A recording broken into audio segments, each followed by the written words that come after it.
안녕하세요. 온땅교회를 말씀으로 섬기고 있는 한성민 목사입니다. 온땅교회 유튜브 채널을 시청해 주셔서 감사합니다. 설교를 들으신 후에 좋아요와 구독을 꼭 눌러주시면 감사드리겠습니다. 온땅교회 말씀 사역에 큰 도움이 됩니다.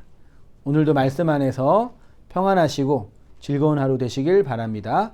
감사합니다. 구독과 좋아요를 꾹꾹 눌러주세요. 감사합니다. 신 하나님 아버지, 주님의 은혜와 사랑을 감사합니다. 주님의 계명과 펼쳐진 말씀의 내용을 성령 안에서 깨닫게 하시고 발견케 하셨사오니 그 은혜의 진리 안에서 더 성장하고 온전케 되어지는 저희의 모든 삶들 되어지도록 아버지 인도하여 주시옵소서. 부족한 저희 인생 속에 찾아와 주셔서 이 율법의 세상 안에서 인과율의 법칙과 자기 의의 가치 안에 갇혀있던 저희들을 예수 십자가와 그 생명의 부활로 건져내 주시고 하나님 아버지의 마음과 그 사랑 안에 거하는 이 소중한 복음의 비밀을 발견케 하셨사오니 그 은혜 안에서 오롯이 세워져 가는 저희의 모든 삶들이 되어지도록 주여 인도하여 주옵소서. 주 안에서 사랑하는 자로 온전케 되어지는 자로 그 은혜로 완성되어지는 자로 오롯이 세워짐으로 말미암아 신앙 안에서의 고난과 그 인생의 깊은 환란의 내용이 십자가 안에서 세워지고 설명되어지고 경험되어지고 나누어지는 저희들의 모든 삶들이 될 수 있도록 주여 인도하여 주옵소서. 함께 그 은혜의 말씀을 상고하고 나누기를 원합니다.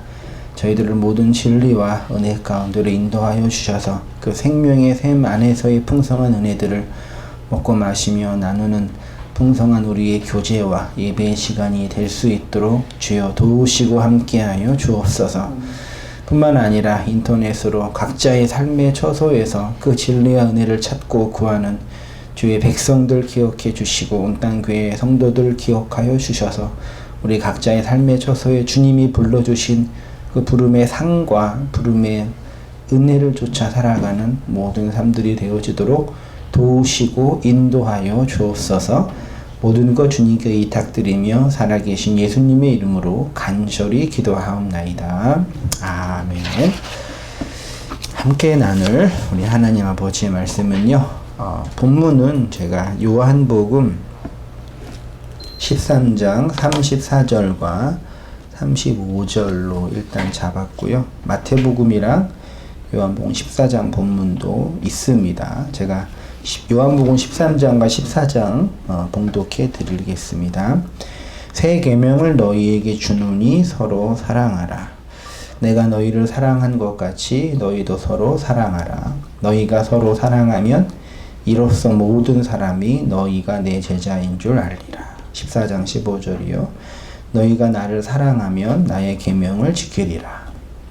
나의 계명을 가지고 지키는 자라야 나를 사랑하는 자니 나를 사랑하는 자는 내 아버지께 사랑을 받을 것이요 나도 그를 사랑하여 그에게 나를 나타내리라. 아멘. 자, 오늘은 주제 설교로요. 율법과 계명, 이렇게 오타가 나와서 죄송합니다. 계명, 율법과 계명, 사랑하는 것과 사랑이 되는 것. 율법을 계명으로 건네주셔서 그 계명이 사랑의 하나로 완성되는 이 복음의 내용을 같이 상고하고 은혜를 나누도록 하겠습니다. 본문 우리 함께 읽고 나누었던 것처럼 사랑에 관한 가장 그 기초적이고 기본적인 이야기이죠.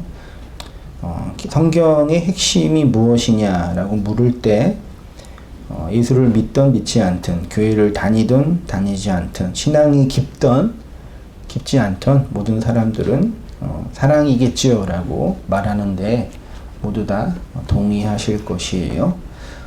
성경도 사랑을 말하고 성경의 교리를 정리한 교리도 또 기독교 신학도 우리 종교의 핵심은 무엇입니까? 라고 묻는다면 당연히 사랑입니다 라고 말하는데 문제가 없을 거죠.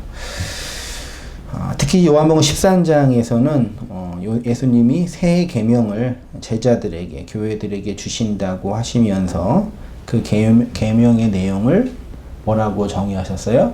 서로 사랑하라 라고 하죠. 그래서 서로 사랑하는 것이 기독교, 예수님이 하나님의 요구, 구약에서는 헤세드라는 단어로 설명이 됐고, 예수님의 요구이고, 또 심지어 예수님 믿지 않는 세상 사람들도 기독교인들, 기독교를 욕할 때 니네들은 맨날 사랑이라는 걸 가르치고 말하면서 왜 이렇게 사랑이 없니? 사랑 있는 건 고사하고 이렇게 비윤리적이고 비도덕적이며 막하니 그렇게 비난하면서 기독교의 교리를 근거로 사랑이라는 교리를 기준으로 기독교 신학과 기독교인들을 비난하고 우리 마음에도 여전히 신앙생활을 하면서 왜 이렇게 나는 사랑이 없을까? 왜 이렇게 사랑을 못할까? 언제나 나는 이타적인 타인을 향한 이웃을 향한 섬김과 사랑보다는 왜 이렇게 내가 하고 싶은 것으로 할까? 라는 질문과 회의에 빠질 때가 있어요. 우리 성도님들은 어떠셔요? 아니 그래도 신앙생활 이만큼 하고 노력하고 있는데 어느 정도는 사랑하고 있어요. 할만해요. 그러신 분이 있을지도 모르겠지만 저의 삶을 돌아보고 저의 내면을 살펴보고 또 성경과 여러 가지 신학들을 고민해 볼 때 예수님은 하나님은 성경은 우리에게 끊임없이 사랑하라 사랑하라라고 명령하고 계시고 요구하고 계시는데 왜 이렇게 그게 없는 걸까라는 깊은 회의에 빠지죠. 뭐든지 인생을 살거나 노력하다 보면 노력한 만큼의 성과가 있어야지 할만하잖아요. 그렇죠? 신앙생활도 신앙생활의 성과라고 한다면 뭔지는 정의는 나중에 할지라도 좀 오래 하다 보면 좀 성과가 있어야 되지 않나요? 주일 예배도 한 번 듣고 두 번 듣고 계속 듣다 보고 또 성경도 또 신학도 이런 설교도 계속 듣다 보면 듣기 전보다는 좀 나아지는 어떤 모습이 있어야 되지 않을까요? 어떠세요? 좀 어제보다는 나아지고 작년보다는 나아지고 계시할 때 흔들시면 벌써 어떻게 하시라고 그런 이제 그 근본적인 질문을 좀 해보게 되었어요. 말씀 준비하다가요.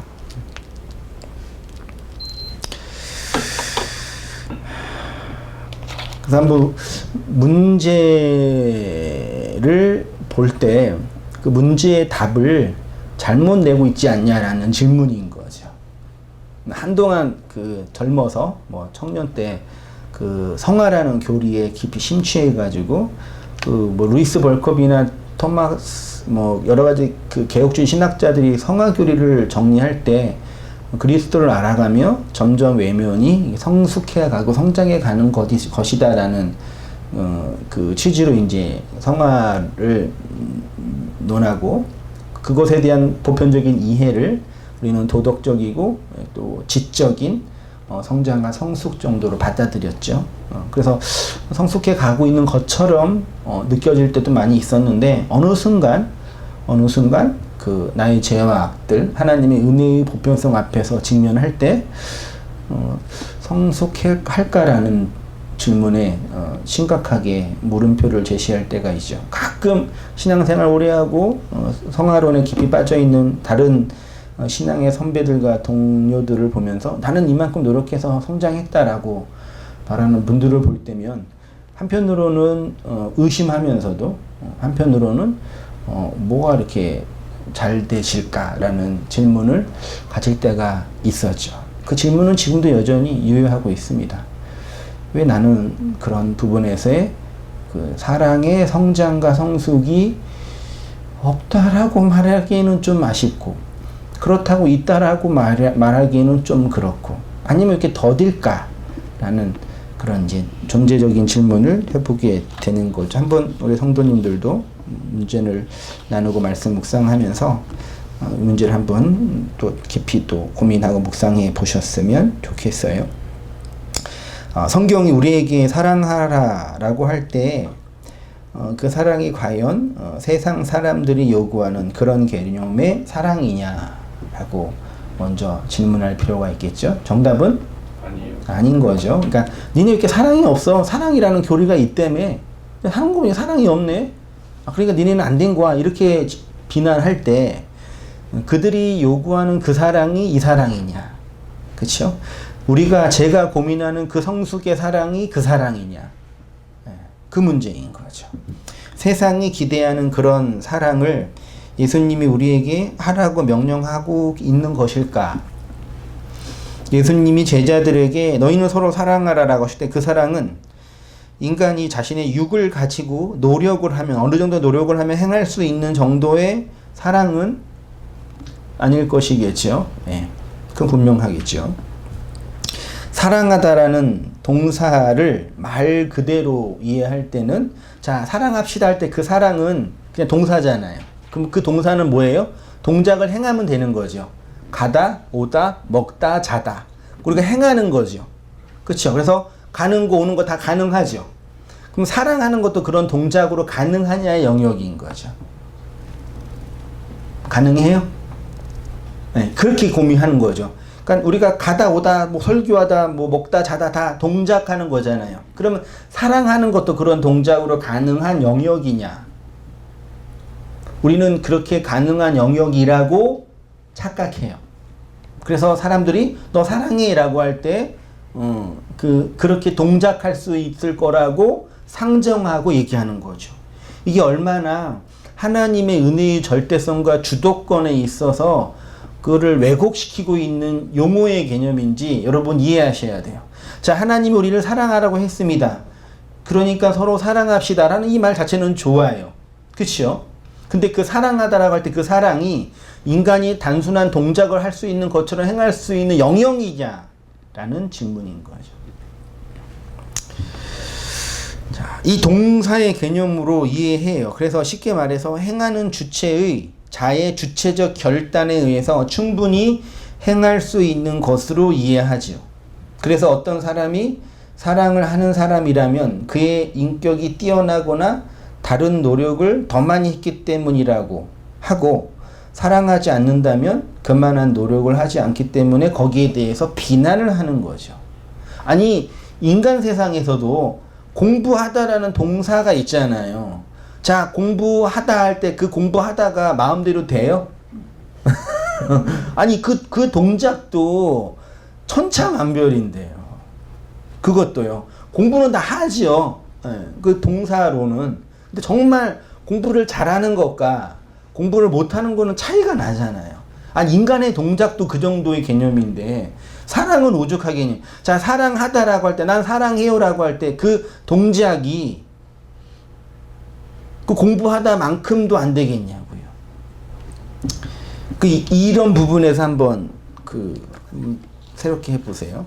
그래서 이 사랑하다, 사랑이라는 명사가 헬라어로는 뭐 다 알고 있는 거죠. 아가페이고, 동사로는요 아가파오이잖아요. 사랑하다라는 동사와 사랑이라는 명사의 뉘앙스는 다르죠. 그렇죠? 말하자면 행위와 존재의 영역이라고 좀 논할 수가 있겠는데, 사랑하다라는 말 그대로 사랑을 동적으로 행하는 것이겠고, 사랑은 명칭과 존재의 영역이죠. 명사는요. 우리는 언제나 존재와 그 존재됨, 존재가 되는 것 사이에서는 큰 괴리감을 겪고 있어요. 그렇게 있는 것과 그렇게 행하는 것, 그렇게 된 것과 그런 존재로 있는 것과 그렇게 행하는 것에 간격이 늘 있는 거죠. 사랑하는 것도 마찬가지가 아닐까요? 사랑하다와 사랑은 다르죠. 제 생각은 그래요. 그렇죠. 그냥 문법적으로 하나는 동사고 하나는 명사다, 이런 정도가 아닌 거죠. 사랑하는 것과 사랑이 되는 것은 다르죠. 그러니까 한글로도 보더라도요. 아가파오, 사랑하다와 아가페, 사랑의 존재는 다른 거죠. 어떤 사람은 아가파오를 열심히 연습하고 행하면 아가페가 된다고 생각할 수도 있겠죠. 그렇죠? 그게 이제 인간의 그 도덕적 성화론, 인간의 어떤 이 성숙과 성장을 목표로 하는 차원으로 말하는 그 성화주의의 근본적인 논리이죠. 이게 하나님의 은혜라는 교리를 말하면서도 연전히 그 은혜의 깊은 이면에 인간의 행위와 가능성을 염두에 두고 하는 얘기인 거죠. 제가 옛날에 자주 썼던 표현은 갯골이 3년, 이게 진짜 이런 용어가 있나요? 3년 땅에 묻는다고? 황모가 뭔지 아시죠? 그 족제비 털인가요? 그 옛날 붓 할 때 그 귀한 뭐 그런 얘기를 들었던 건데, 갯골이는 흔한 거고 황모는 아주 귀한 거죠. 그 갯골이를 땅에 3년 묻어놓고 기다리면 그 갯골이가 황모로 변해요? 안 변해지. 그는 자연 법칙에 어긋나는 거죠. 갯골이가 노력하고 연습하고 애써서 나는 열심히 노력할 거야, 언젠가는 황모가 될 거야, 그러면 황모가 돼요? 안 되죠. 이거는 근본적으로 존재의 차이인 거죠. 그렇죠? 그러니까 하나님이 우리에게 요구하는 사랑이라는 개념도 이와 같은 것이 아닐까라는 질문을 하게 됐어요. 그러면 좀 저의 고민이 좀 나아지죠. 물론 사람들이, 어떤 사람은 그럴 수 있죠. 그래도 아직 당신이 토마스 아퀴나스처럼 거룩한 성자들처럼 그렇게 노력하지 않았기 때문에 그럴 수 있다라고 비난할 수도 있지도 몰라요. 예, 저는 그들만큼은 노력 안 할 수도 있으니까, 예, 그렇게 말한다면, 이거는 그런 인간이 노력하고 도달할 수 있는 영역에 관한 것은 아니라는 이야기인 거죠. 제 논리는요. 그리스도의 복음은 우리의 행위와 행동에 관한 것이 아니기 때문입니다. 그건 보다 근본적이고 본질적인 존재됨의 영역인 거죠. 자, 요한은 하나님의 본질을 뭐라고 정의해요? 아가페라고 정의하죠. 아가페는 하나님의 것이지 인간의 것은 아니지요. 그 말은 인간이 반복하고 노력하고 나름대로 애써서 아가페가 되는 것은 아니다라는 얘기이겠죠. 요한 1서 제가 썼는데요. 4장 7절 이하 천천히 보세요. 사랑하는 자들아, 우리가 서로 사랑하자. 사랑은 하나님께 속한 것이니, 사랑은 하나님께 속한 것이니, 사랑하는 자마다 하나님으로부터 나서 하나님을 알고 사랑하지 아니하는 자는 하나님을 알지 못하나니 이는 하나님은 사랑이심이니라. 하나님의 사랑이 우리에게 이렇게 나타난 바 되었으니 하나님이 자기의 독생자를 세상에 보내심은 그로 말미암아 우리를 살리려 하심이라. 사랑은 여기 있으니 우리가 하나님을 사랑한 것이 아니요 하나님이 우리를 사랑하사 우리 죄를 속하기 위하여 화목제물로 그의 아들을 보내셨습니다. 어느 때나 하나님을 본 사람이 없으되 만일 우리가 서로 사랑하면 하나님이 우리 안에 거하시는 그의 사랑이 우리 안에서 온전히 이루어지느니라. 하나님 우리를 사랑하시는 사랑을 우리가 알고 믿었노니 하나님은 사랑이시니라. 사랑 안에 거하는 자는 하나님 안에 거하고 하나님도 그의 안에 거하시느니라. 이로써 사랑이 우리에게 온전히 이루어진 것을 우리를 심판날에 담대함을 가지게 하려 함이니 주께서 그러하신가 같이 우리도 이 세상에서 그러하리라. 사랑 안에 두려움이 없고 온전한 사랑이 두려움을 내쫓나니 두려움에는 형벌이 있음이라. 두려워하는 자는 사랑 안에서 온전히 이루지 못하였느니라. 지금 사도 요한이 사랑이라는 그 명제를 하나님의 존재랑 결부시키고 그 사랑의 완성이 우리는 어떻게 실현되냐라는 측면을 뭐랑 비교해 설명해요? 두려움이라는 용어로 비교해 설명하고 있는 거예요. 지금 뭐 요한 1서를 강론하는 게 아니니까. 아마도 여러분 마음속에 이런 질문이 생길 수 있겠죠. 아가페라는 것, 하나님의 것이라면, 그래서 인간은 도저히 흉내낼 수 없는 것이라고 한다면 왜 예수님은 또 성경은 또 구약 성경은 우리에게 끊임없이 사랑하라라는 도덕적 명령처럼 얘기하고 있는 것으로 들리느냐. 자, 하나님이 구약에서든 신약에서든 사랑하라고 명령했잖아요. 그렇죠? 그 명령이라는 계명이라 나중에 계명 얘기하지만 명령했잖아요. 그러면 그 사랑하라는 그 명령을 던질 때 그 사랑하다라는 그 명령을 우리가 어떻게 받아들여요? 그렇죠. 이 세상에서의 인간의 육으로 행하는 도덕적 체계로 받아들여서 그것들을 자기의 육으로 행하려고 노력한다는 얘기죠. 여기에서 이제 치명적인 문제가 생긴 거죠. 하나님, 성경은 분명히 사랑하라라고 명령을 했는데 그 하나님의 사랑하라라는 그 명령의 의도, 그 진의는 상관없고 그거를 그럼 사랑하다라는 건 이런 거군요. 이렇게 행하는 거군요. 이런 식의 인간이 행할 수 있는 도덕률의 몇 가지로 적용하여 행하고 있는 거죠. 그 명령하신 하나님이 문제가 아니라 명령하신 예수님이 문제가 아니라 그 명령하신 그분의 뭐예요? 의도, 진의, 마음을 깨닫지 못하는 것, 캐치하지 못하는 것. 지난주에 말씀드린 것처럼 출제자의 의도와 상관이 없이 자기의 입장과 상황에 맞춰서 해석하는 거. 그게 문제인 거죠. 나름대로. 자기 나름대로. 그 세상에 제일 무서운 게 그거죠. 자기 나름대로 노력하고 애쓰는 거. 자기 나름대로. 기준이 어디인 거예요? 자기 나름.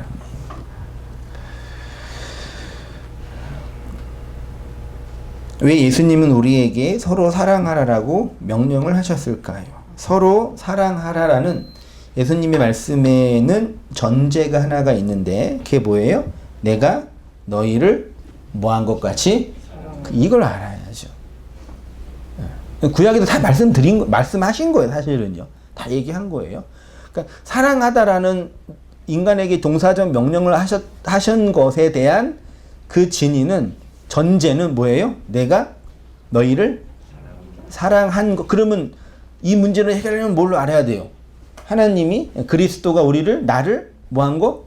사랑한 게 뭔지 밝혀지면 문제 해결되네요. 그렇죠? 그래서 신앙의 전제는 내가 하나님께 뭘 행하고 안 하고를 하기 이전에 하나님이 나에게 역사 속에서 펼쳐주시고 보여주시고 행하여 주신 내용을 알아가고 깨닫고 체휼화하고 경험하는 게 우선인 거죠. 그거 없이는 그 어떤 인간의 행위는 나름대로의 행위인 거죠. 나름대로의 취지인 거죠. 그렇게 나름대로 열심히 살면 나중에 뭐가 돼요? 억울한 귀신이 되는 거죠. 일을 가는 사람이 되는 거죠.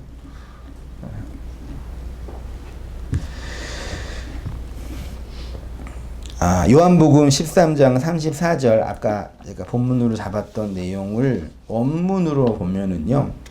새 계명을 너희에게 주노니 새는 카이노스고요. 계명이 뭐라고요? 엔톨레래요. 그 다음에 너희에게 주노니 디도미 넘겨주노니 서로 사랑하라 아가파오하라 내가 너희를 사랑한 것 같이 아가파오한 것 같이 너희도 서로 사랑하라 아가파오하라 너희가 서로 사랑하면 엔 아가페하면 이로써 모든 사람이 너희가 내 제자인 것을 알리라. 자, 34절에 사랑하다라는 동사가 몇 개 있어요? 3개. 35절에 사랑하다라는 동사가 몇 개 있어요? 없어요.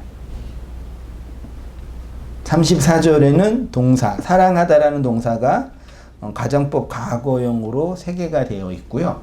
35절에는 동사가 없고 서로 사랑하면이 아가페라는 명사예요. 그럼 앞에는 사랑하다 해놓고 뒤에는 사랑이라는 존재에 관한 영역을 다루는 이야기인 거죠. 그러니까 너희가 서로 사랑이라는 걸 행하면 35절 그게 아니라 너희가 서로 사랑이면 좀 직역을 하면 34절은 사랑을 해라고 말하는데 계명을 얘기하면서 35절에는 그러면 이제 사랑이면 너희가 서로 사랑이면 좀 번역의 뉘앙스가 좀 다른 걸 느끼셔야 돼요.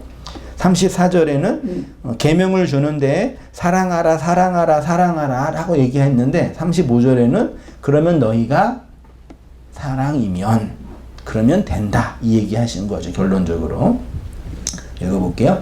34절에 세 개가 있는 사랑하다라는 단어는 아가파오라는 동사고요. 35절에는 아가페 하나 있는 명사예요.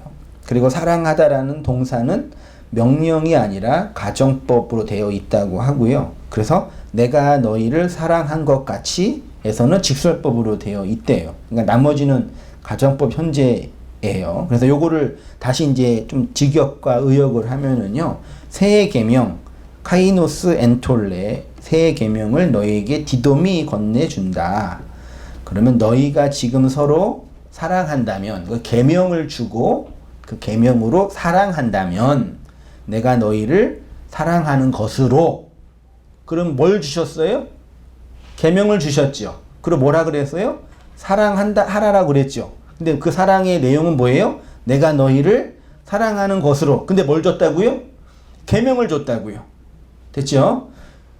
그러니까 요한이 하나님이 새 계명을 준다고 한 다음에 줬는데 내가 너희를 사랑하는 것으로 사랑을 한다면 이렇게 얘기해요. 34절은요. 35절은 그리고 너희가 사랑하면 이 안에서 모든 사람이 알게 될 것인데 너희가 내 제자인 것을. 그리고 너희가 너희 안에서 서로 사랑을 소유하게 되면 요 사랑 자 35절에 서로 사랑하면이 그 아가파오 에코예요. 에코는 뭐라 그랬어요? 기본 동사인데 가지다, 소유하다, 존재가 되다 그 뜻이거든요. 그러니까 아가페 에코니까 사랑을 가지다 직역하면 되고 내용으로 보면 사랑이면 의역을 하면 그렇게 이제 번역을 저는 한 거예요.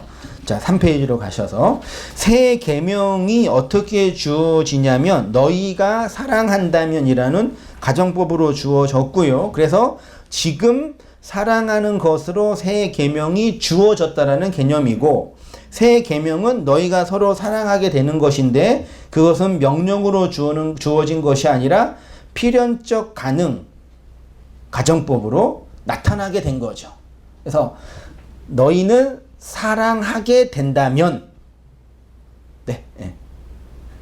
사랑하라가 아니라 너희가 사랑하게 된다면 그러면 화자에 뭐가 있는 거예요? 의지가 담겨져서 펼쳐진 거죠. 너희가 사랑하게 된다면 이렇게요. 그 필연적 가능이라고 제가 표현했어요. 쉽게 말해서 너희에게 사랑이 있다면 그것이 너희에게 건네준 카이노스 엔톨레 새 계명이다. 이 말씀은 너희가 서로 사랑을 위해서 노력하고 사랑하기 위해서 애쓴다라는 개념이 아니라 뭐의 전제가 있는 거예요. 말하는 화자의 의지, 의도, 계획, 주권 여기 전제되어 있는 거죠. 이미 하나님 안에서 완성된 그 사랑이 너희에게 디돔이 건네주게 되는 차원으로 말씀한 거죠. 너희에게 주어진 그 사랑이 새 계명이며 하나님의 사랑이라는 것이고 그것을 너희가 서로 사랑하게 된다면 아가페 에코가 된다면 이라고 표현하는 거죠. 그것이 곧 너희 안에 있는 새 계명으로서의 하나님의 사랑이다. 요것이 예수님이 십자가에서 완성하시고 성령을 통해서 우리에게 건네준 교회에게 건네준 그 영으로 건네준 내용의 본질인 거죠. 그것을 인간이 이 세상에서 샬롬이라는 완성으로 경험한 거고요. 그래서 여기서 이제 전제되는 게 참 사도 요한이 대단해요. 사랑이라는 아가페와 아가파로 설명하는데 뭘 전제해요? 엔톨레라는 계명을 옛 계명과 새 계명을 전제로 그 사랑을 얘기하는 거예요. 그러면 이 사랑이 어떻게 우리에게 주어지게 되냐 이 문제죠. 그냥 예수님 믿으면 주어지는 거죠, 사실은요. 예, 그 믿음의 내용이죠. 아니면 예수님 위해서 또 다른 차원의 어떤 인간적인 인간의 육에 어떤 것을 행동해야 되냐의 문제인 거죠. 열심히 노력하고 헌신하면 사랑할 수 있느냐. 여기에 언약과 계명, 이것도 못합니다. 계명이라니? 계명이 등장해요.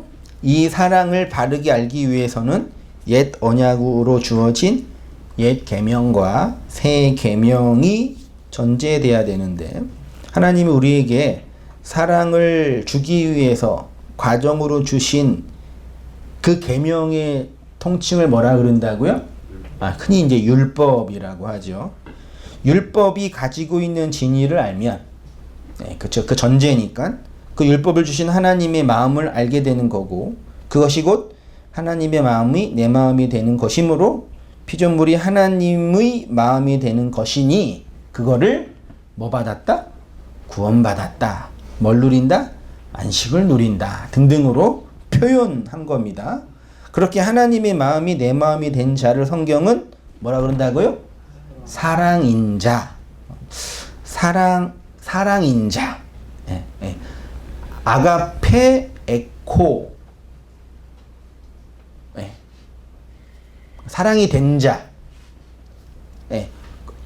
아주 쉽게 그냥 말하면 아들로 노력하는 거랑 아들인 거랑은 다른 거죠. 뭐 쉽게 우리 다 너무 쉽게 칭의교에서 설명 다 됐네요. 그렇죠? 아들인 거랑 아들답게 사는 거랑 다른 거죠. 우리가 아들답게 못 살아가지고 그렇게 항상 괴로워하는 거죠. 아들인데 내가 아들답게 못 살아. 그래서 마음이 아프신 거예요?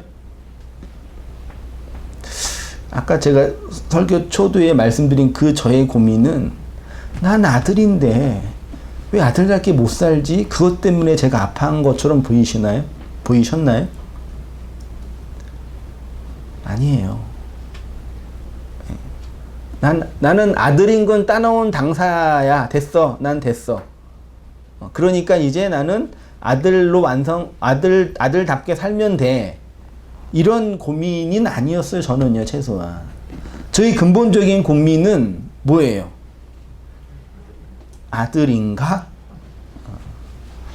그러니까, 아들이라면 이렇게 개차반으로 산다. 이게 아니라, 저 개차반으로 안 살아요? 애써서 살아요?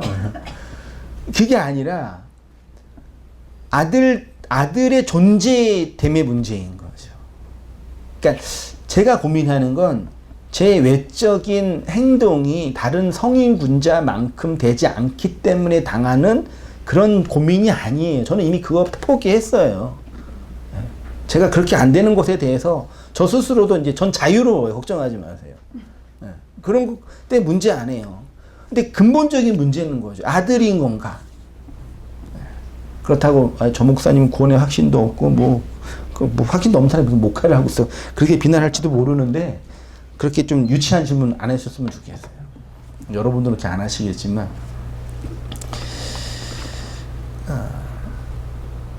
그게 이제 사랑인 자, 아들인 자의 영역인 거죠. 그래서 3페이지 오른쪽입니다. 하나님을 사랑이라고 정의한 것이고, 그 사랑이 있으면 하나님 안에 거하는 것이라고 하고, 그래서 그 사랑을 하면 하나님을 아는 자, 계명을 지키는 자라고 표현하고 있어요. 요한일서 다시 보세요. 사랑하지 아니하는 자는 하나님을 뭐 한대요? 알지 못한대요. 기노스코예요. 다트 엘로임이에요. 기노스코 크리스토스처럼 하나님을 경험해서 관계를 맺어서 아는 것이라고 말씀드렸죠. 5장 3절에도 하나님을 사랑하는 것은 이것이니, 우리가 뭘 지키는 거라고요? 계명을 지키는 거래요. 요이서 또 사랑은 이것이니 우리가 그의 계명을 따라 행하는 것이요 계명은 이것이니 너희가 처음부터 들은 바와 같이 그 가운데서 행하라 하심이라. 그러니까 이런 용어들이 사랑이 인간의 외적인 계명으로 수행되어지고 지켜지는 것 정도로 이제 설명하고 있는 거죠. 자, 그래서 여기서 이제 중요하게 이제 이해하고 정리해야 할 게 뭐겠어요? 계명의 영역인 거죠. 율법과 계명은 그 뉘앙스가 확실히 달라요. 네. 자, 계명이라는 단어가 헬라어로 뭐라고요? 엔톨레예요. 많이 들어보셨어요? 그러니까 그냥 뭐 커맨드, 그래서 명령, 뭐 혹은 계명, 훈명, 뭐 그런 보편적인 용어로 쓴데, 이 단어를 보니까 동사는 엔텔로마이이고요. 동사의 엔텔로마이, 엔이라는 그 접두어가 있죠. 이게 전치사 인이고요. 그 다음에 텔로마이는 텔로스라는 단어에서 왔대요. 그러니까 텔로스는 완성, 성취, 종결 혹은 온전, 심지어 세금이라는 뜻으로 많이 사용이 됐고 많이 공부를 했었죠. 그래서 특히 신약 성경에서는 온전 혹은 완전 이렇게 표현됐죠. 마태복음 5장 45절에 그러므로 하늘에 계신 너희 아버지의 온전, 텔로스 하신과 같이 너희도 텔로스 하라. 요한복음 17장 곧 내가 그들 안에 있고 아버지께서 내 안에 계시어 그들로 텔로스 온전함을 이루어 하나가 되게 하려 함은 아버지께서 나를 보내신 것과 또 나를 사랑하신과 같이 그들도 사랑하신 것을 세상으로 알게 하려 함이로소이다. 히브리서 12장 믿음의 주여 온전하게 하시는 이인 텔로스이신 예수를 바라보자. 그는 그 앞에 있는 기쁨을 위하여 십자가를 참으사 부끄러움을 개의치 아니하시더니 하나님 보좌 우편에 앉으셨느니라. 바울은 디모데후서 4장 7절에서 내가 선한 싸움을 싸우고 나의 달려갈 길을 마치고 길을 마치다가 텔로스 온전의 길 이렇게 표현됐어요. 요한복음 19장 예수님이 십자가에서 다 이루었다도 테텔레스 타이라 그랬죠. 로마서 13장도 피차 사랑의 빛 외에는 아무에게든지 아무 빛도 주지 말라. 남을 사랑하는 자는 율법을 뭐래요? 텔로스, 율법을 온전하게 했다. 이걸 율법을 지켰다라는 개념으로 받아들이면 안 되고 텔로스 했다. 율법이 다른 차원으로 온전케 됐다라는 표현인 거죠. 야고보서 2장도 보세요. 너희가 만일 경에 기록한 대로 내 이웃 사랑하기를 내 몸과 같이 하라 하신 최고의 법을 뭐하면? 텔로스 하면. 그 텔로스를 지키다라고 또 번역을 한 거죠. 온전하게 하면, 최고의 법이 텔로스하게 되면, 온전하게 되면 잘하는 거다. 됐죠? 그러니까 이 텔로스를 지키다, 율법을 완성하다라는 개념이 단순히 인간의 도덕적인 어떤 외적인 행위와 규율과 규칙으로 규범을 정해서 지키고 안 지키고의 영역은 아닌 거다라는 걸 전제하고, 그러면 내용은 뭐냐 이거예요. 쉽게 말하면 율법이 완성되는 거라고 표현하는데 이걸 좀 설명할게요. 최고의 법을 지키는 것이 최고의 법이 온전하게 되는 것인데, 우리가 율법을 계명으로 도덕으로 윤리로 육체행위로 지키는 것이 아니라 최고의 법이 우리 안에서 성취가 텔로스하게 되는 거죠. 그럼 이거예요. 계명이란 뭐냐면 텔로스, 엔톨레라는 게 뭐냐면 엔 어디 안에 텔로스 완성되는 게 뭐라고요? 그게 엔톨레예요. 계명이란 뭐라고요? 안에서 완성되는 게 계명, 성취되는 걸 의미해요. 그러니까 하나님이 우리에게 계명을 주신 이유는 육을 가지고 열심히 외적으로 행동하게 하기 위함이 아니라, 외적으로 행동하기 위함이 아니라 예수님이 완성하신 텔로스 하신 그것이 안에서 들어가게 하기 위함이라는 거죠. 여기에 저의 고민이 있었던 거죠. 우리는 자꾸 나의 구원의 완성과 내용을 어디에서 찾아야만 돼요? 밖에서 찾아야만 돼요. 구원의 증표를 보여주세요. 그 증표가 뭐예요? 밖에서 보여지는 것, 대표적인 것, 그냥 도덕, 윤리, 그것도 아니면 심리적, 내적인 감정, 그것도 아니면 다른 사람의 인정, 평판, 뭐 이거잖아요. 그것이 없으면 나는 구원은 없는 것처럼, 아들이 아닌 것처럼 비난하게 되고, 그것이 많이 있으면 구원 된 것처럼, 아들 된 것처럼, 사랑인 것처럼 자위하게 되죠. 그러니까 엔톨레는 예수님이 완성하신 그 안으로 들어가는 거예요. 하나님 안에 있는 개념인데, 그래서 예수님이 계속 말씀하신 것이 뭐 하라 그래요? 내 안에 거하라, 내 안에 거하라, 내 안에 거하라, 내 말 안에 거하라, 내 계명 안에 거하라. 그게 사랑의 완성이라고 표현하죠. 요한복음 15장, 내 안에 거하라, 나도 너희 안에 거하리라. 가지가 포도나무에 붙어 있지 아니하면 스스로 열매를 맺을 수 없음같이 너희도 내 안에 있지 아니하면 그러하리라.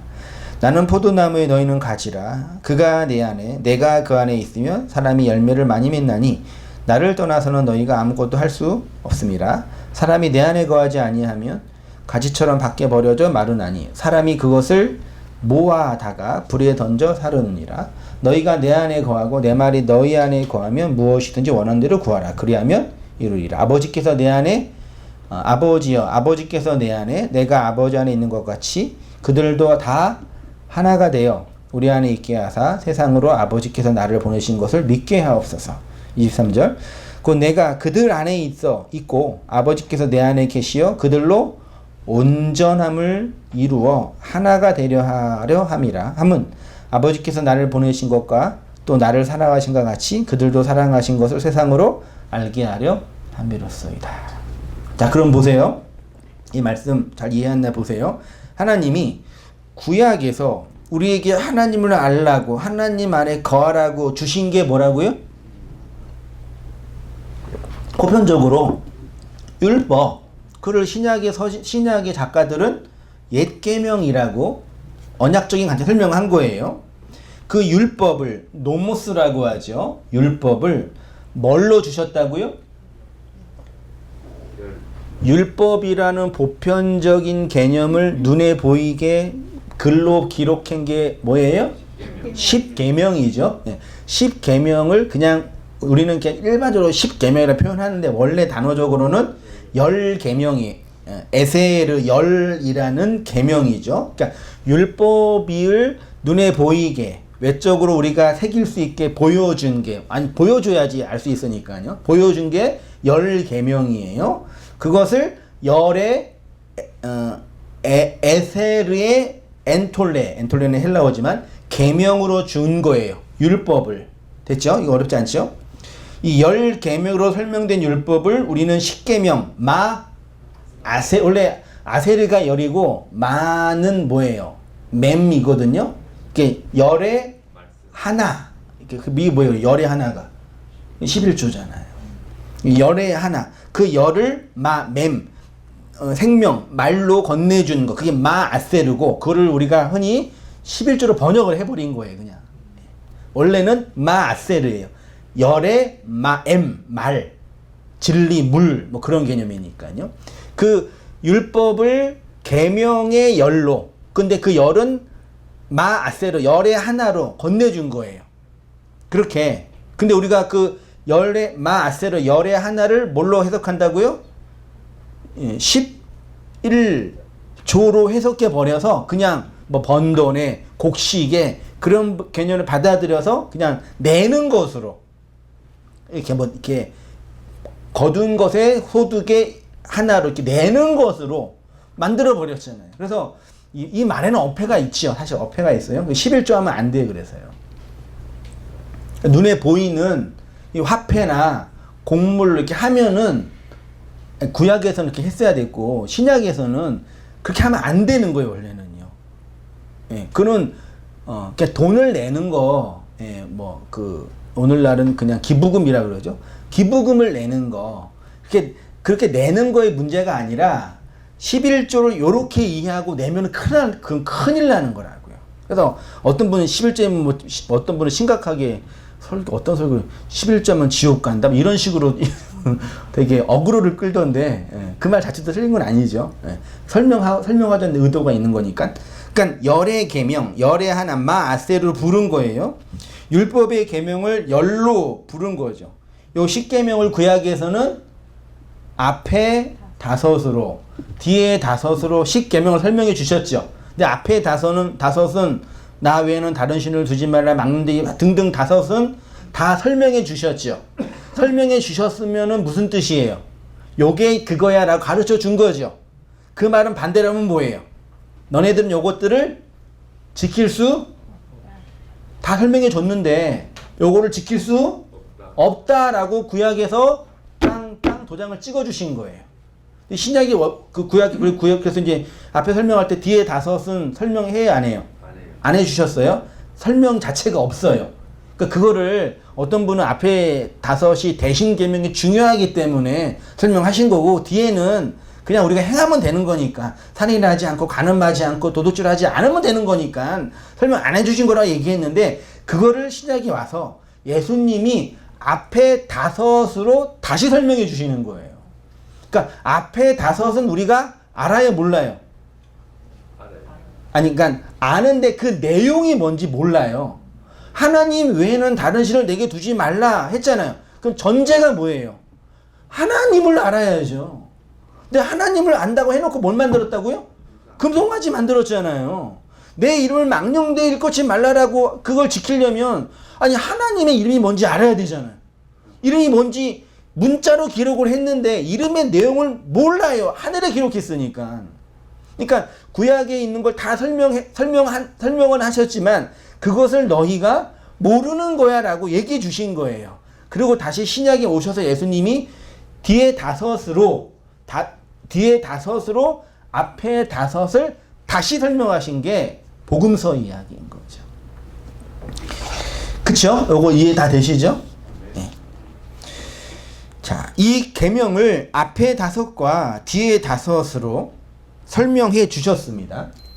이것을 이 십계명을 이 구약에서는 앞에 다섯을 율법으로 설명하셨고 뒤에 다섯은 예수님이 앞에 다섯으로 다시 설명해 주셨어요. 그래서 앞에 다섯은 인간이 지킬 수 없는 계명이야 라고 설명해 주신 거예요. 구약을 읽고 결론은 뭐예요? 우리가 지킬 수 없구나 라고 결론을 내려야 돼요. 우리 인생의 결론도 그거죠. 그렇죠? 너무 허무하셔요? 우리 인생이 구약이니까. 우리 인생은 살잖아요. 살아보니까 지킬 수 없다. 20대 그 뜨거운 사랑으로 연애하면 다 될 줄 알았는데 살아보니까 안 되는구나를 배우죠. 그거는 사랑이 식은 게 아니라 사랑을 안 거죠. 뭘 알아요? 내가 그 사랑으로 살 수 없구나. 그걸 알면은 되는 건데 억울해 하잖아요. 변했네. 뒤에 다섯은 예수님이 앞에 다섯으로 다시 설명해 주셨습니다.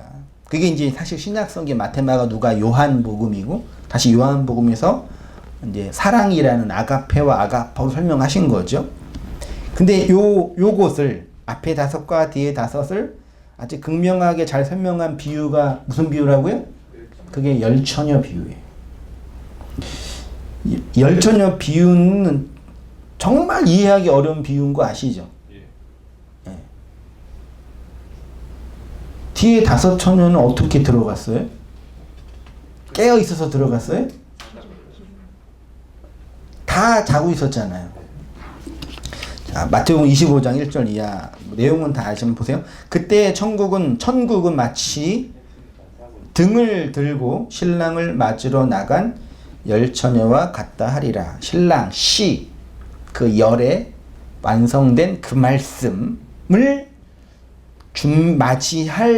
맞이하는 거예요. 우리 인생이.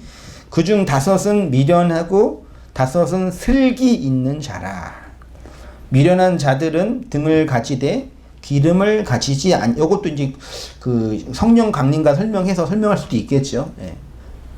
신약 구약을 통해서 성령이 우리에게 오셔가지고 기름이라는 그 영의 말씀을 건네주셨으니까 3절에 미련한 자들은 등을 가지되 기름을 가지지 아니하고 슬기 있는 자들은 그릇에 기름을 담아 등과 함께 가졌더니 차이는 기름이 있냐 없냐 그 문제죠. 본문만 본다면 15절 신랑이 더디오므로 졸며 잘새 밤중에 소리가 나되 보라 신랑이로다 맞으러 나오라 하매 이에 그 처녀들이 다 일어나 등을 준비할세 미련한 자들이 슬기 있는 자들에게 이르되 우리 등불이 꺼져가니 너희 기름을 좀 나눠 달라 하거늘 슬기 있는 자들이 대답하여 이르되 우리와 너희가 쓰기에 부족할까 하노니 차라리 파는 자들에게 가서 너희 쓸 것을 사라 하니 그들이 사러 간 사이에 신랑이 오므로 준비하였던 자들은 함께 혼인잔치에 들어가고 문은 닫힌지라. 그 후에 남은 처녀들이 와서 이르되 주여 주여 우리에게 열어주소서 대답하여 이르되 진실로 너희에게 이르노니 내가 너희를 알지 못하노라 하였느니라. 그런즉 깨어있으라 너희는 그날과 그때를 알지 못하리라. 13절이 최종 결론이잖아요. 깨어있는 게 뭐예요? 예수님이 비유를 통해서 깨어있으라고 했잖아요. 깨어있으라고 이 비유를 하신 거잖아요. 그럼 깨어있는 게 뭐예요? 잠 안 자는 게 아니에요. 그러니까 기름의 내용이 뭔지 알고 있어야죠. 율법이 열의 하나로 계명의 완성으로 내 안에서 내 역사 속에서 어떻게 성취되고 있는지 알아야죠. 그게 기름인 거죠. 이 십계명은 앞에 5으로 인간이 지킬 수 없는 미련한 처녀로 건네주신 거예요. 왜냐하면 앞에 5을 흔히 대신계명이라고 해서 하나님과 인간 사이에 지키는 계명인데 우리가 하나님 자체를 감지하거나 감각할 수 없기 때문에 그분을 향한 계명 지킴은 하나님을 향한 목적으로 성취될 수가 없는 거예요. 그래서 많은 신학자들과 성도들, 진지하게 고민했던 성도들이 하나님의 부재에 대한 절망이 늘 있었던 거예요. 제가 요즘에 이제 다시 성경 그 강론 하려고 주제를 뭐 할까 맨날 일 끝나고 집에 와서 고민하고 집사람한테 물어보고 막 기도도 하고 하나님 뭘 해야 되죠? 하는데 시편이랑 시가서를 이제 선생님이 읽고 그냥 설교가 아니라 그냥 읽고 공부하고 있는데 그 시인들 욥 이런 걸출한 신앙인들이잖아요. 신앙에 있어서는 웬만한 분들이잖아요. 그분들의 그 시적인 내적 고백의 핵심은 하나님 놀라워 이것도 있지만 또 한편으로는 뭐예요? 자기 인생 속에서 하나님의 부재에 대한 그 절망, 그 눈물 섞인 고백들인 거죠. 다 하나님이 없다고 하는데 나도 없는 것 같네요. 하나님은 정의롭다고 그러는데 왜 이 세상에는 이렇게 인생들의 악이 많지요? 저들의 구원은 고사하고 나의 구원은 어디 있는 거예요? 이런 하나님 존재에 대한 부정이 아니라 자기 인생 속에서 하나님에 대한 부재, 없음에 대한 고민의 통곡인 거죠. 시인들의 고백이 사실은. 그러니까 앞에 5은 계명해놓고 하나님이라는 그 존재를 우리가 밖으로 불러내고 상정하는 것 자체가 우상숭배가 돼버리고 나의 욕망의 투영이 돼버린 거라니까요. 그래서 앞에 5은 인간이 지킬 수 있는 계명이 아닌 거죠. 하나님이 누구이며 하나님이 무엇이며 그분이 우리에게 요구하는 게 뭔지 정말 아세요? 인간들이 알까요? 기껏해야 행복하게 사는 거예요. 서로 평화롭게 있는 거예요. 인류의 공동의 번영을 하는 거예요. 그 정도. 가정의 행복이에요. 그 정도인 거죠. 그거는 하나님이 인생들에게 요구하는 게 아니라 이 땅에는 인생들이 자기 사랑의 확장과 자기를 지키기 위한 방식으로 만들어낸 사랑으로 위장된 자기의예요. 이렇게 말하기가 좀 슬프지만 이타로 위장된 자기 사랑인 거죠.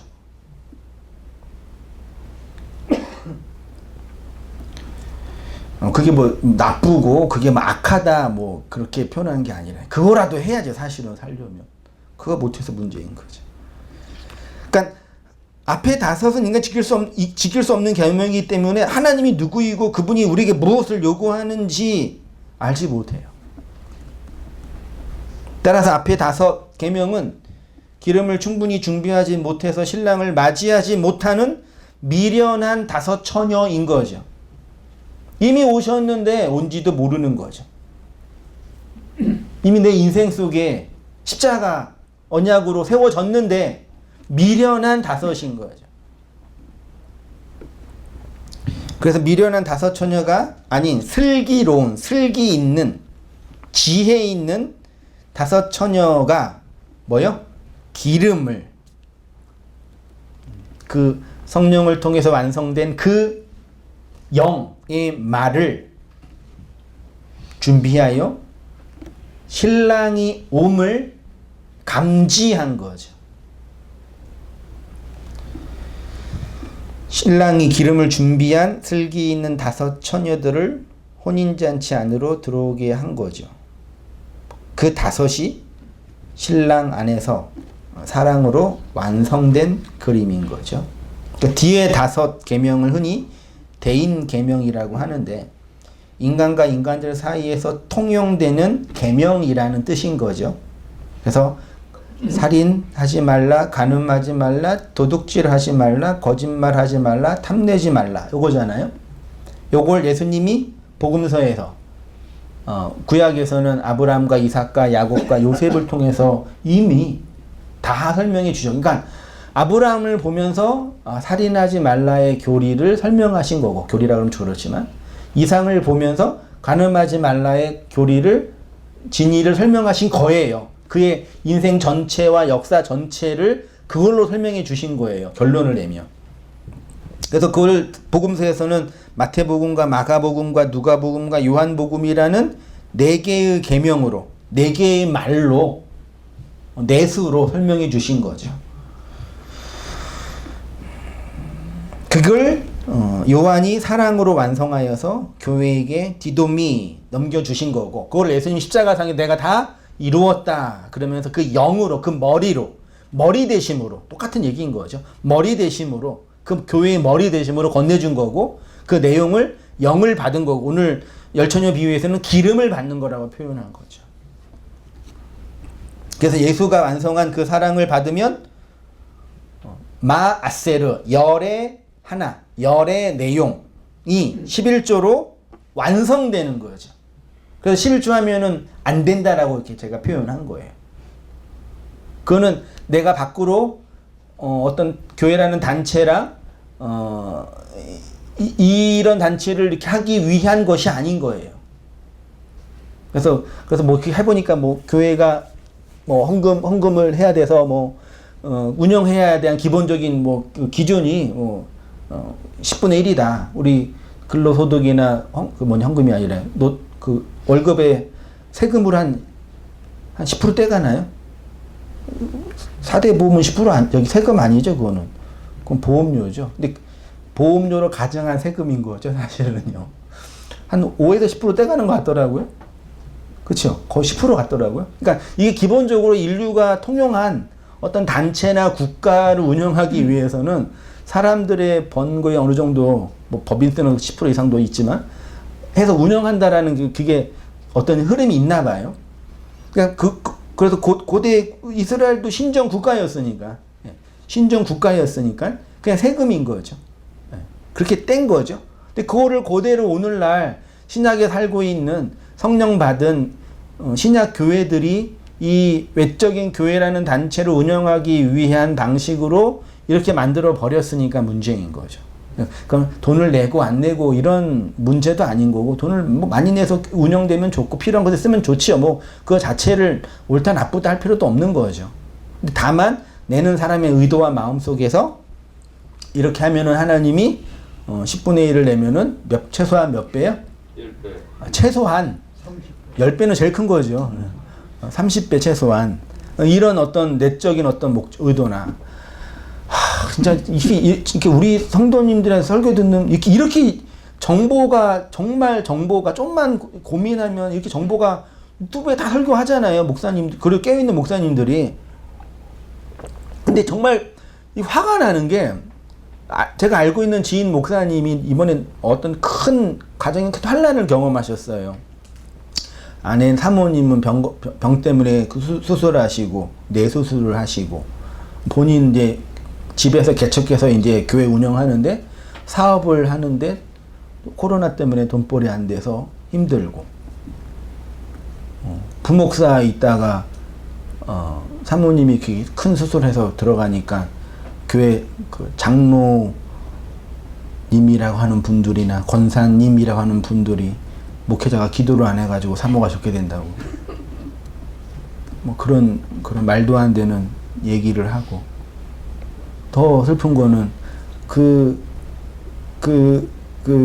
목회자의 부모님, 어머님이 오셔가지고 너 11조 안 했지. 왜 그러냐면은 그분이 11조를 해가지고 나아진 거 경험하신 거죠, 인생 속에서. 진짜로. 그러니까 얼마나 그러니까 이거는 무지, 이게 아니라 진짜 무서워요, 저는요. 귀신의 세상인 것 같아요. 아니, 어떻게 한 가정이 그렇게 풍비박산이 나고 고난의 고난 속에서 절망하는데, 그 하나님이라는 이름, 종교라는 이름으로 어떻게 제가 당해서 알거든요. 그게 얼마나 열받는 일인지. 그런 식으로 또 교회에 뭐 소위 말해서 그 중진이라고 하는 양반들이 그렇게 본인도 얼가매고 자기 자식도. 그러니까 만약에 좀 잘 되고 번영했으면 좀 괜찮았겠죠. 예, 그 말대로 어느 그 교회, 쫑개난 교회라도 담임 목사라 청빙을 가고 그러면 좀 괜찮았겠지. 좀 뽀대 났겠죠. 근데 그런 분도 계시지만 안 그러면 더 많단 말이에요. 그러니까 구약의 옛 계명 엔톨레를 텔로스로 내 안에서 완성된다는 이 복음의 일하심과 내용을 모르니까 그렇게 하나님이 보여주신 외적인 계명을 자신의 육으로 열심히 지키는 것으로 만들어 버린 거죠. 그렇게 지켜서 비난하는 사람도 하나님을 모르는 거고, 그 말 듣고 상처받는 영혼도 똑같은 거예요.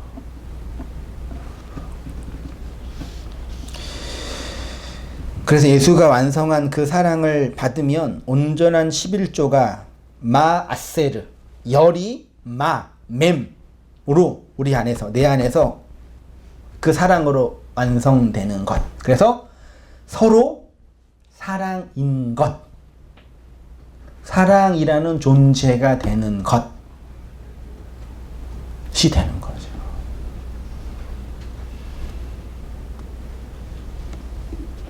그게 하나님의 온전하심과 같이 온전하게 되는 것이라고 말씀하신 거고, 율법이 우리 안에서 완성된 것이라고 하는 거고요. 우리가 예수님 안에서, 예수가 우리 안에서 뭐 하는 거예요? 거하는 거. 이게 내 안에 거하라. 말씀이 육체가 되어 우리 안에 거하시니 할 때 그 거하시니 내가 헬라어로 뭐라고요? 스케노잖아요. 메노라는 동사랑 같은 건데, 스케노가 뭐예요? 원래 동사 뜻은 장막을 치다예요. 집을 짓다, 함께 거하다, 집을 꾸리다, 신혼생활을 하다.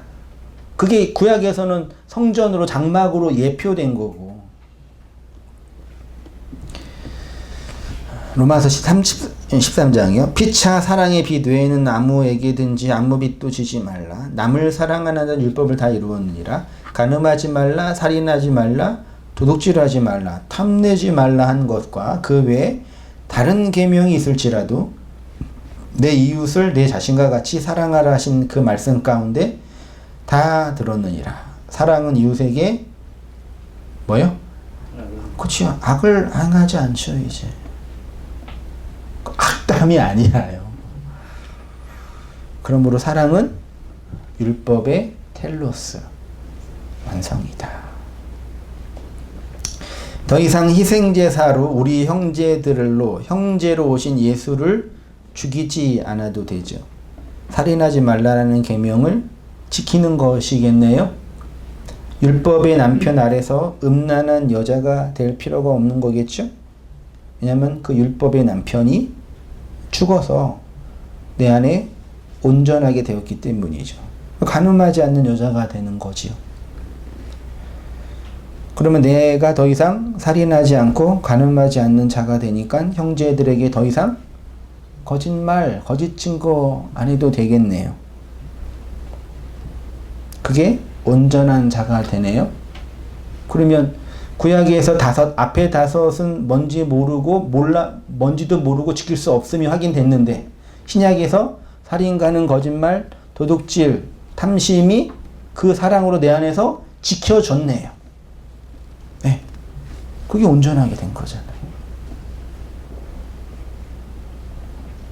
신약에서 사도들이 계속 말한 지키다의 개념이 이런 개념인 거예요.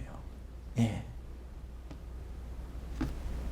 그걸 그분들이 알고 그 구약적 배경으로 계속 말한 거예요. 계속. 근데 사람들이 뭐 고매한 지식이든 철학적 지식이든 그걸 자꾸 인간들의 그 체계와 논리로 그 시대의 풍조로 재해석하여서 자기들이 적용할 수 있는 가치로 적용해 버리니까 이게 뭐 도덕으로 하려면 더 도덕적이 되든지 그것도 아니고, 솔직히 오늘날 기독교는 뭐가 남은 건지 모르겠어요. 저는요. 뭐 성공이에요. 요즘 성공도 안 되잖아요. 이제 또요. 뭐 번영도 안 되고 어떤 감정적인 위로 그거 안 되잖아요. 이제는 정신과나 심리상담도 잘하잖아요. 그걸요. 그 이전에는 목회자의 역할이 되게 다양했잖아요. 상담도 하고, 예, 축복도 하고, 중매도 하고, 뭐 있어요? 치유도 하고, 성공도 보여주고, 다 있었어요. 그 목회자의 직무 이전에 교회의 큰 역할이었거든요. 다 이제 그게 뭐예요? 다 이제 전문가한테 다 왔잖아요. 진짜 전문가들한테. 뭐 자식 교육, 자녀 교육, 부부 관계, 뭐 다. 그 목회자가 옛날처럼 그런 일이 이제 필요 없어요. 그럼 무슨 일을 하면 돼요? 이 일인 거죠. 원래 해야 할 그 일을 하라고 이렇게 만드신 건데, 이제 그 일을 못 해, 이제. 뭔지도 모르니까. 원래 교회의 일이 그 일인 거죠. 그게 온전한 자가 되는 거고, 그것을 사랑이 된다. 사랑하는 자가 된다. 혹은 사랑 아가페이다. 그러면 다시 와서 처음 제 고민과 질문. 그러면 저의 고민, 우리의 고민은 뭐예요? 그 어떻게 내 안에서 그 율법이 완성되어 나를 사랑으로 완성하고 있느냐를 하나님이 펼쳐주신 인생의 날들을 통해서 체휼하고 확인하고 경험하고 습득하고 그러는 거죠. 그렇게 살라고 여전히 인생의 날들을 펼쳐주신 거죠. 그거 외에는 다른 해석 방법이 없죠. 그 사랑하는 자가 누구라고 했냐면 요한이라고 했지요. 예수가 언약의 기둥으로 내 안에서 박혀 씨를 뿌려 죽으니까 많은 열매를 내어 내가 사랑의 아들이 된 거죠. 그래서 누구만 구원받아요? 요한만 구원받아요. 제자들이 요한으로 설명된 거죠. 신약 성경, 신구약의 성경의 완성이 요한에서 완성된 거죠. 우리도 그 요한으로, 그리스도의 품속에 있는 그 요한으로 사랑이 되는 거죠.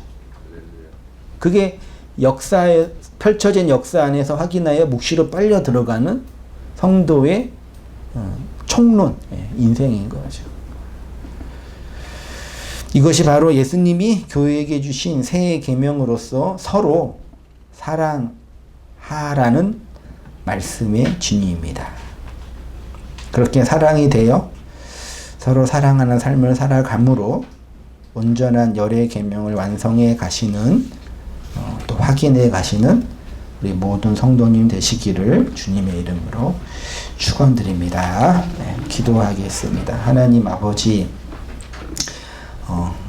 구약의 5의 계명들을 이것저것의 말씀으로 이런저런 내용의 역사로 우리에게 보여주시고 펼쳐주심으로 지킬 수 없고 될 수 없고 행할 수 없는 것임을 고백하게 하시고 알게 하셨사오니 그 5이 그 마지막 5으로 그리고 그 사랑으로 우리 안에서 완성되어지고 온전하게 되어지고 있는 것을 목도하게 하시고 깨닫게 하시고 경험하게 하시니 감사합니다.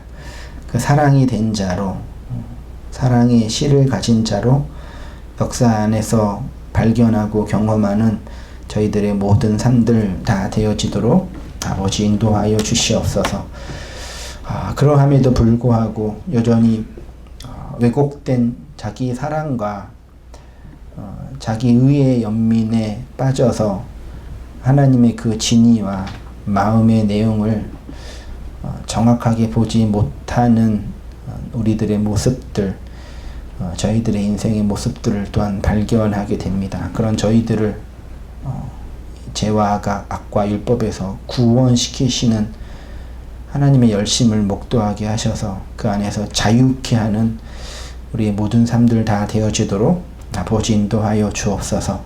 더 선명한, 더 분명한 은혜의 지식을 허락하여 주옵소서. 그 사랑으로 온전하게 되는 그 영광의 영광을 누리게 하여 주옵소서.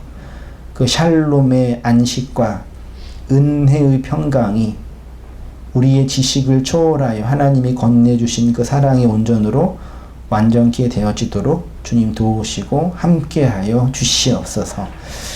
이제는 우리 주 예수 그리스도의 은혜와 하나님 아버지의 크신 사랑과 성령의 교통하심이 우리 사랑하는 모든 성도님들의 삶 속에 지금부터 영원까지 함께 있을지어다. 아멘.